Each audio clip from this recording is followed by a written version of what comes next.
Welcome back to x plus y. This problem looks incredibly messy with those nested square roots. But I promise you, by the end of this, you'll see it unravel into something surprisingly simple and elegant. The key to cracking this problem is to recognize a familiar pattern hiding in plain sight. We need to use the perfect square identity. An expression of the form a squared plus or minus 2 times a times b plus b squared can be neatly factored into the quantity a plus or minus b squared. Let's begin by focusing on the first part of the expression.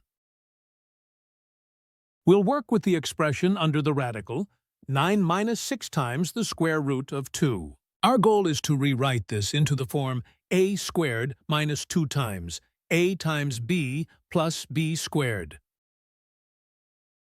By comparing the two forms, we can set up a system of equations. The sum of the squares, a squared plus b squared, must equal 9, and the term 2 times a times b must equal 6 times the square root of 2. Here is our first equation. And here is our second. Let's simplify the second equation by dividing both sides by 2. This gives us a times b equals 3 times the square root of 2. Now, we need to find two numbers that satisfy these conditions. Let's make an educated guess. What if a equals 3 and b equals the square root of 2? Their product works out, but what about the sum of their squares? 3 squared is 9. And square root of 2 squared is 2. 9 plus 2 gives us 11, which isn't 9. So this pair doesn't work. Let's try another pair. How about the square root of 6 for a and the square root of 3 for b? Their product is square root of 18, which simplifies to 3 times the square root of 2. Check. This condition is met. A squared is 6 and b squared is 3. 6 plus 3 is 9. And check again, this condition is also met. We've found our values. So we can rewrite 9 minus 6 times the square root of 2 in its expanded perfect square form. This expression can now be factored. It becomes the quantity square root of 6 minus square root of 3, all squared. Taking the square root of both sides.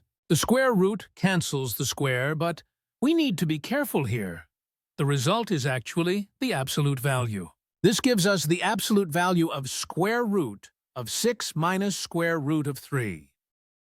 Since square root of 6 is greater than square root of 3, the expression inside is positive, so we can drop those absolute value bars. And just like that, the first term simplifies beautifully. Now, let's apply the exact same logic to the second term.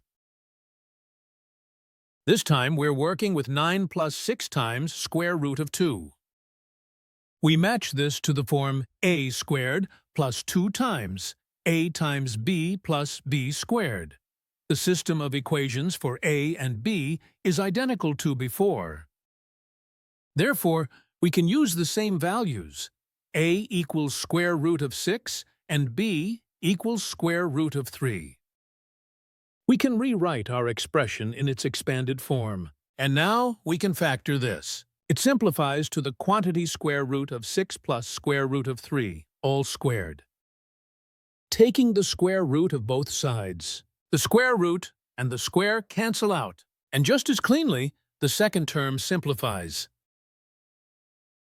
Now we have all the pieces. Let's put them together. Here is our original problem one last time. We'll substitute our simplified expressions back in. The first term becomes square root of 6 minus square root of 3, and the second becomes square root of 6 plus square root of 3. And here's the satisfying part. The minus square root of 3 and the plus square root of 3 cancel each other out. We're left with just square root of 6 plus square root of 6. And combining these like terms, which gives us our final answer, 2 times the square root of 6. Thanks for watching. If you found this helpful, consider liking and subscribing for more X plus Y videos.